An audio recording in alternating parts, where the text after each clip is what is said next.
The dim glow of neon signs buzzed quietly against the windows of Gus's Tavern, a small-town bar nestled on a lonely stretch of highway. Inside, the air smelled of old wood, spilled beer, and a hint of fried food wafting from the kitchen. A jukebox hummed faintly in the background, playing a country tune that no one seemed to pay attention to. The regulars sat in their usual spots, chatting lazily over half-empty glasses, while a waitress named Jess moved between tables with practiced ease. At the counter sat Cole Mitchell, a man who radiated an air of quiet solitude. His rugged face bore the subtle lines of someone who had seen too much of the world, but rarely spoke of it. Dressed in a simple flannel shirt and jeans, he nursed a glass of bourbon while watching the football game on the small TV above the bar. To anyone looking, he seemed like just another traveler passing through. Only his sharp, alert eyes betrayed the years of military discipline ingrained in him. Jess paused as she passed by, offering him a friendly smile. "Need a refill, hun?" she asked, her voice warm, but tinged with exhaustion. Cole shook his head. "I'm good, thanks." His voice was calm and low, the kind that didn't need to be loud to command attention. Before Jess could move to the next table, the door swung open with a loud clang. A group of 6 men strode in, their heavy boots thudding against the wooden floor. They wore leather jackets adorned with patches and logos, their appearance immediately silencing the soft murmur of the bar. The leader, a broad-shouldered man with a shaved head and a goatee, barked a laugh as he slapped one of his companions on the back. "Look at this place," he sneered, his voice carrying over the room. "Didn't think they made bars this small anymore." The patrons turned back to their drinks, clearly not wanting trouble. Jess approached the group with a practiced smile, but her unease was evident. "Evening, fellas. What can I get you?" "Whiskey. The good stuff," the leader said, leering at her. "And keep 'em coming." Jess nodded and hurried to the bar, avoiding the leader's gaze. The men settled at a table near the center of the room, their boisterous laughter grating against the otherwise quiet atmosphere. Cole didn't flinch, keeping his eyes on the game, but he was keenly aware of their presence. It didn't take long for the leader, Tank, to notice him. "Hey, look at this guy," he said loudly, pointing toward Cole, "sitting all by himself like he's too good for the rest of us." Cole ignored him, sipping his drink with measured calm. Tank wasn't deterred. He pushed his chair back and sauntered over, his boots echoing in the now silent bar. "What's the matter, pretty boy? Too scared to say hi?" The insult hung in the air, but Cole didn't respond. Tank's friends laughed, egging him on. Jess returned with their drinks, trying to distract them. "Here you go, gentlemen," she said quickly, hoping to diffuse the situation. Tank turned his attention to her, a slow, predatory grin spreading across his face. "What's your name, sweetheart?" he asked, grabbing her wrist as she tried to back away. Jess froze, her eyes wide. "Let go," she said firmly, though her voice trembled. Tank chuckled. "Aw, don't be like that. We're just having some fun." At that moment, Cole set his glass down and stood up. His movements were deliberate, almost too calm. He turned to face Tank, his gaze steady and unyielding. "Let her go," he said, his voice cutting through the tension like a knife. The room fell silent. Tank turned to him, his grin fading into a sneer. "And who the hell are you to tell me what to do?" Cole didn't answer. He just stood there, his presence alone commanding attention. Jess took the opportunity to pull her wrist free and back away, her eyes darting between the 2 men. Tank took a step closer, sizing Cole up. "You got a death wish or something, pal?" Cole's expression didn't change. "Walk away," he said simply. For a moment, the room held its breath, the weight of the confrontation pressing down on everyone. Tank's friends began to rise from their seats, the tension escalating. Tank smirked, cracking his knuckles. "You don't know who you're messing with, buddy." Cole's voice remained calm, but there was an edge to it now. "And you don't know who I am. Last chance. Walk away." The challenge hung in the air, daring Tank to make his move. But instead of backing down, Tank laughed, a harsh sound that echoed through the bar. "Looks like we got ourselves a tough guy," he said, motioning for his crew to join him. Jess, now safely behind the bar, whispered to Gus, the owner, "Should we call the cops?" Gus shook his head, his eyes on Cole. Let's see how this plays out. Tank stepped closer, towering over Cole. What are you gonna do, huh? Teach me a lesson? Cole's eyes narrowed, his calm demeanor unshaken. If I have to. The room seemed to hold its breath, every eye fixed on the standoff.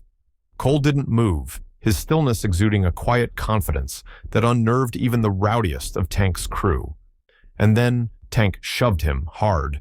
Cole barely stumbled, his balance perfect. He straightened, his gaze locked on Tank, and said just one thing. Big mistake. The shove from Tank was meant to provoke, to rattle Cole. But Cole didn't budge. He stood firm, his jaw tight, his eyes locked on Tank with unnerving calmness. The tension in the room thickened like a storm cloud, and even the jukebox seemed to go silent in anticipation of what was coming. You got some nerve, Tank growled, his voice dripping with menace. Think you're some kind of tough guy? Cole didn't answer immediately. He took a slow breath, his stance relaxed, yet ready, like a coiled spring. I said what I needed to, he replied evenly. Now let it go. Tank's friends began to circle like vultures, sensing a kill. One of them, a wiry man with a scar running down his cheek, cracked his knuckles as he moved to Cole's side. Boss, let's just teach this guy a little respect. Yeah, Tank. Another chimed in, grabbing a pool cue from the rack on the wall. He thinks he's better than us. Jess hovered nervously behind the bar, her hand clutching the phone. She met Gus's eyes, silently pleading for him to step in. But Gus, an old-timer who'd seen his share of trouble, merely shook his head. Cole's voice cut through the room again, low but firm. You don't want to do this. Tank's laugh was sharp and cold. Oh, but I think we do. He lunged, swinging a fist aimed at Cole's face. The move was telegraphed, clumsy compared to the precision of someone like Cole. Cole sidestepped easily, letting Tank's momentum carry him forward. Before Tank could regain his footing, Cole pivoted and delivered a sharp elbow to his back, sending him sprawling into a table.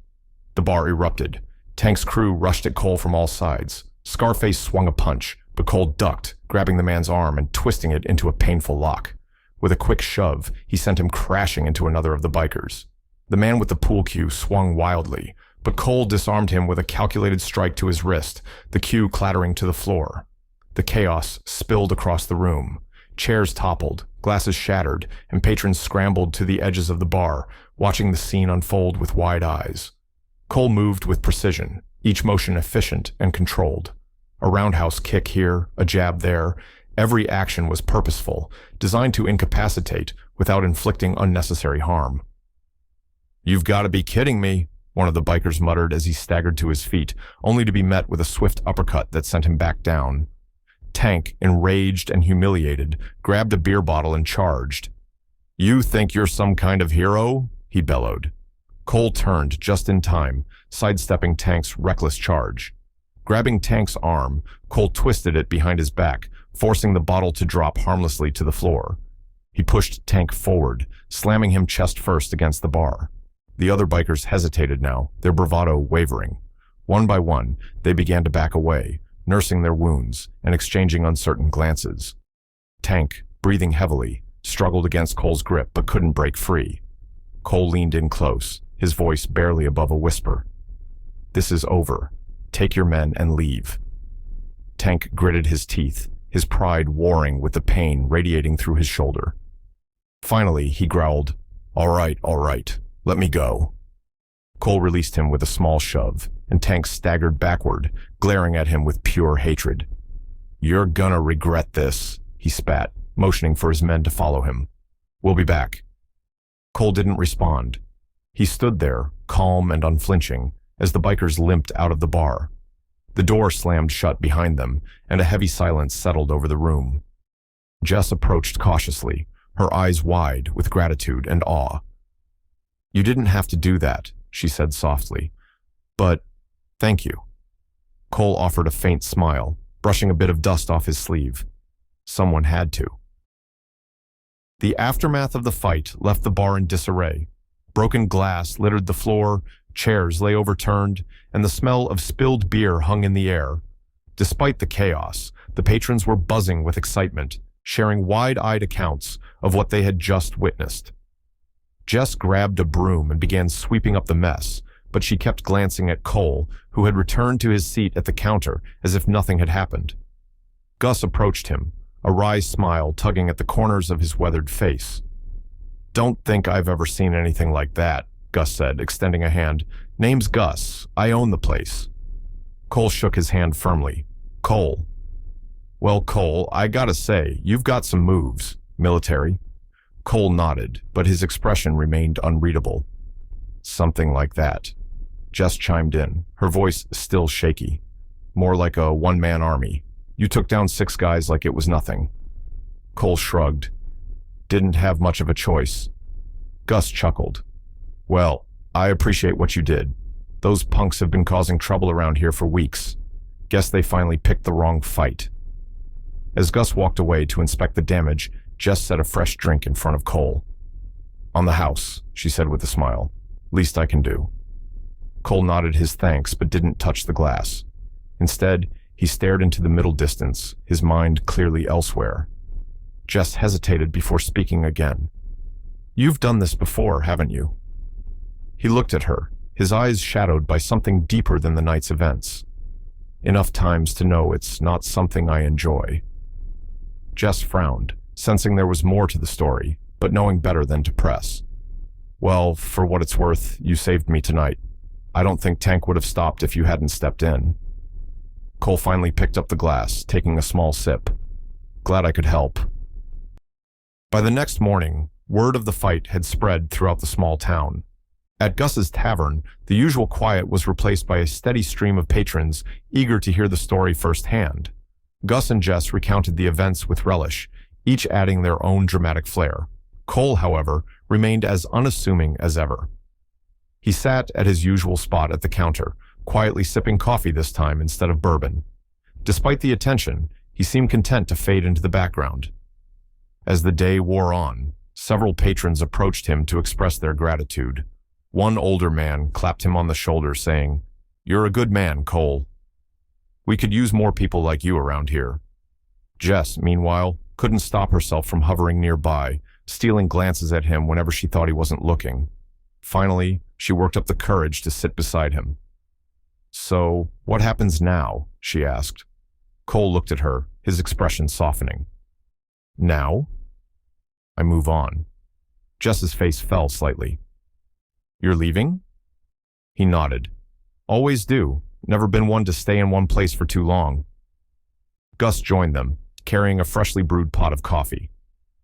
"Well, wherever you're headed, you've got a spot here if you ever come back. Drinks are on the house for life." Cole gave a rare smile. "Appreciate that." As the sun dipped below the horizon, Cole stood and adjusted his jacket. Jess walked him to the door, her gratitude evident in her eyes. "Thank you, Cole, for everything." He tipped his hat, a quiet acknowledgement. "Take care of yourself, Jess." With that, he stepped into the night, leaving behind a town forever changed by the man who had walked in as a stranger and left as a quiet hero. Thank you for joining us on this journey of strength, redemption, and humanity. Cole's story is a reminder that real courage often comes without fanfare, in the moments when doing the right thing feels like the hardest choice. If this story moved you, we'd love to hear your thoughts in the comments below. Don't forget to hit subscribe and tap the bell so you never miss another inspiring tale from Hopeful Horizon.